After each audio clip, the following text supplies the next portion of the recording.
is conductive to further reasoning and to further perceptions.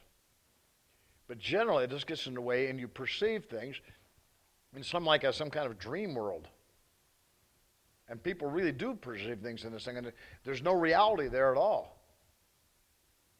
Because reality is merely the things that we all agree upon. That's what reality is, what we all agree upon.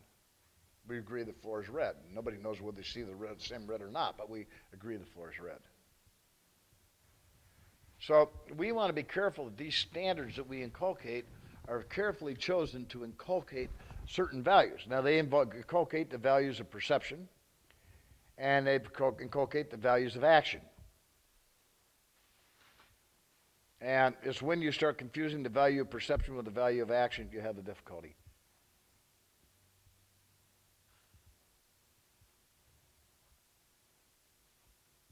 And the more you think of that, the more you'll see it. The trouble is, in the martial arts, we're called on to make an instantaneous judgment. But remember, for us, it appears as instantaneous, but actually, in all practical purposes, it might as well be a million years.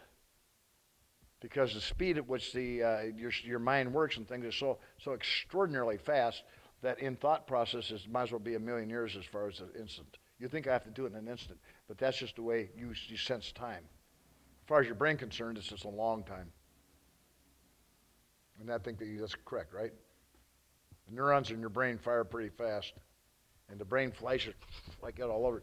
And so what the brain can do things in milliseconds, nanoseconds actually. Okay? Anybody Milt?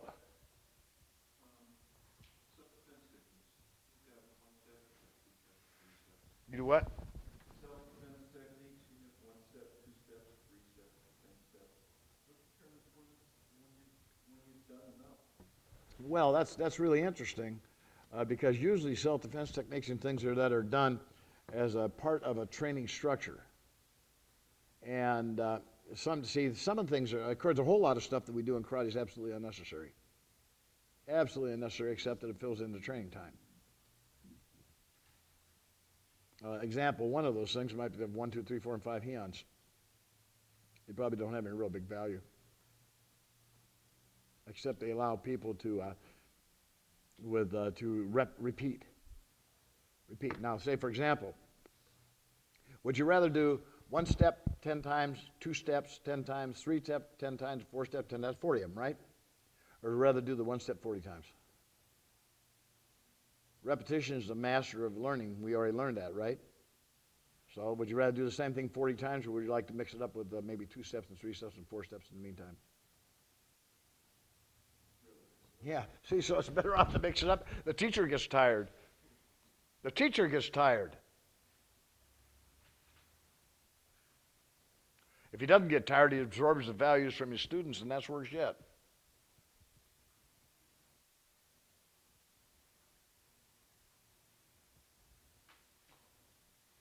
Adam, you have any question, Jack?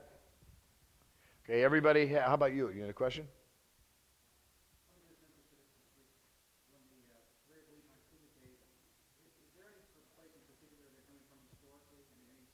The Kumite? No, the Kumite was never historically placed at all. The Kumite never really entered into karate. What happened was that there were champions from the gymnasium that would get together and fight. The gymnasium would say, for example, the Kumite match, a whole gym like this would get the 5, 6, 10 best people and send them to the match, and they'd take the honor of school. But they never expected everybody to do Kumite. See, because Kumite, as I said before, there's 2 kinds of fighting if you're going to break it down that way. One is where somebody wants your wallet, and you try to keep them from getting it. And the other is when they got your wallet and you want to get it back. See, not everybody is suited by nature to chase somebody around the ring to hit him. They're better off to stand there and defend themselves. There's a vast difference if you're being here and somebody coming on you than there is for you chasing somebody to beat them up. And in the ring, you've got to chase people. So a lot of the very, very best fighters, they really not very good at chasing people. So then therefore Kumite becomes meaningless. So they invent the Ippon Kumite, where you have to come together at a certain point. Now, the trouble is when the coming together at a certain point is so weak, it has none of the elements of the original Kumite. So how do you induce the coming together to be of some kind of violent struggle? You guys are working today, and I think if you didn't feel that was a violent struggle, sometimes you weren't doing it right.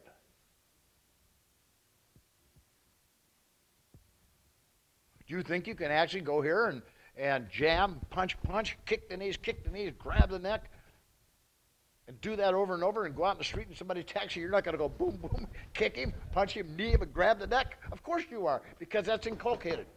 And because it is not in conflict with previously things done. You've done things previously, and this is supported by them, so this is like everything else, you know? It's like when you see your peas on a plate, you reach for your knife, don't you? No. You reach for your spoon? No, of course not. You grab the fork.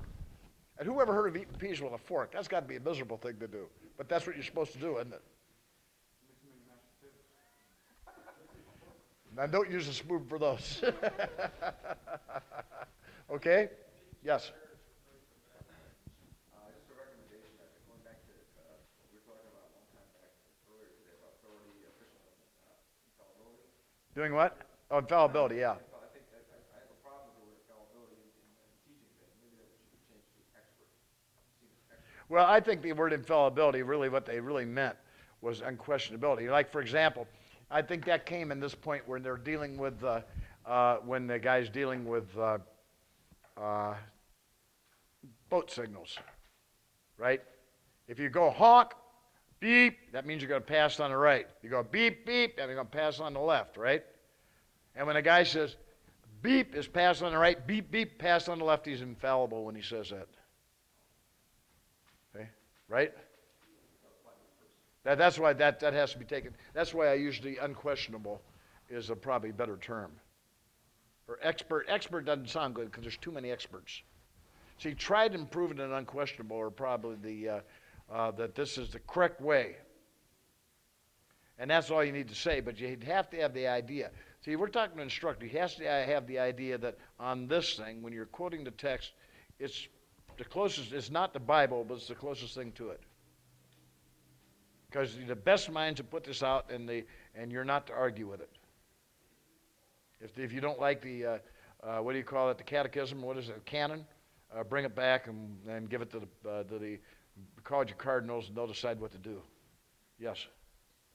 That's in military terms when you say infallibility. What they're talking about is everything that you do, you use a checklist so that you don't screw up. So it doesn't matter who it is, no matter how many times you've done it, how can you do it. There's a checklist.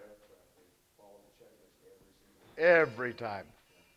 That's right. That's exactly what. Now, that's a very good point. They follow the checklist. But we do that with the instructor's course. But how many times, when did you see an instructor come on the floor with a note of the class to be done? Every time I come to class, this is my thing for this week. Every time I come here, I have this. You never see me come on the floor without a list of exactly what I'm going to do and how I'm going to do it. You never see that. Even here on the lakes, it's always here. You always see that. Yes. I've been working on Hong Kong with Jim and Mike, and it seems like every time I see it, it's different. When you come to Massachusetts and done it, it was different. Are you going to be putting that on tape? Yeah, we have it already, and yes, but I think we have it tomorrow. What? Yeah, we have it already done. We have it done. We're just in final editing. It's already finished, and we have the whole thing done. And I also have I have it in book form. And Carol, we have it out there in the book form in the Chung Kwan, and I have the pictures on every movement. Can I answer him on that, sir? Yeah. The thing that you're saying is all good. In principle, it never changes. In detail, it does. It changes for the person. The point is that it's supposed to change for the person.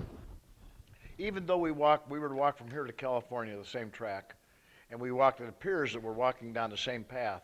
If somebody really traces, we see we all had different steps. You leaving?